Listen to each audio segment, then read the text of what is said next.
हरे कृष्णा, राधे राधे। तो आज आपके साथ शेयर कर रही हूँ कि एकादशी के बाद जो हम पारायण करते हैं उसे कैसे करें, चौकी कैसे हटाएं और पारायण कैसे अपना पारायण पूर्ण करें। तो यहाँ पर मैंने कल एकादशी का व्रत था। कामदा एकादशी है भी चैत्र मास के शुक्ल पक्ष की।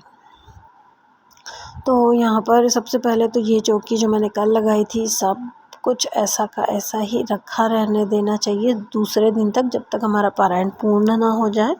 तो और अगले दिन हमें अच्छे से धूप दीप जला के वापस से यहाँ पर पूजा कर लेनी है।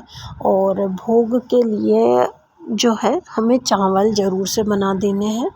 चावल का ही भोग लगेगा आज के दिन। और अगर आपके व्रत है तो आप एक चावल ग्रहण करके जल के साथ निगल सकते हैं, जिससे भी आपका पारायण पूर्ण हो जाएगा। तो यहाँ पर मेरे आज था प्रदोष का व्रत। तो प्रदोष के दिन मैं थोड़ी सी या तो हम शाम को खाते हैं 4-5 बजे के लगभग, या फिर हम सुबह भी खा लें तो भी थोड़ा लेट खाते हैं। और अभी जो पारायण का समय था वो 6:14 से था 7:09 तक सुबह का 30 तारीख का। तो इतनी सुबह तो हम नहीं खा सकते कुछ भी, इसलिए मैंने यहाँ पर सबसे पहले तो अपनी पूजा कंप्लीट की, माला कंप्लीट की और आरती सब कुछ करने के बाद, पाठ वाठ करने के बाद फिर मैंने चावल पहले से चढ़ा रखे थे। और फिर यहाँ पर मैं सूर्य देवता को जल चढ़ाया। और तुलसी मैया की पूजा भी हमें नित्य प्रति डेली ही करनी चाहिए। किसी भी पूजा के साथ तुलसी पूजा, सूर्य देवता को जल चढ़ाना और तुलसी पूजन ज़रूर से होना चाहिए। और फिर उसके बाद बाल गोपाल को हमें चावल का भोग लगा देना है, तुलसी पत्र उसमें रख देना है। भोग लगाने के कुछ समय बाद उसी समय पारायण का जो समय है ना, उसी समय में हमें ये सारे काम करने हैं।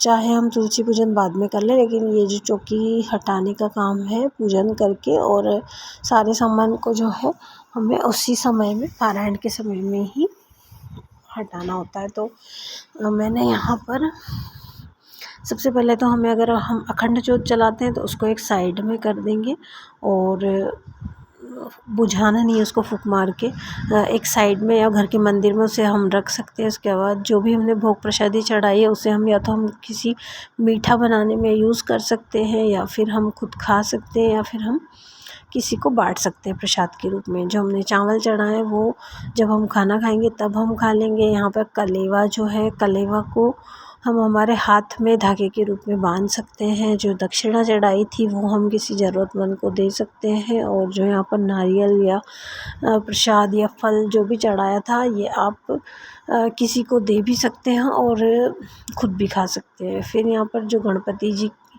को हमने बिठाया था, अगर आपने आपके मंदिर की मूर्ति के रूप में बिठाया था तो वापस से उन्हें स्नान करवा के और मंदिर में विराजित कर दें। और जो फिर फ़ोटो फ्रेम, तस्वीर, जो भी आपने विग्रह रखे हैं उनको भी पंचामृत से स्नान करवा दें, बाल गोपाल को भी स्नान करवा दें।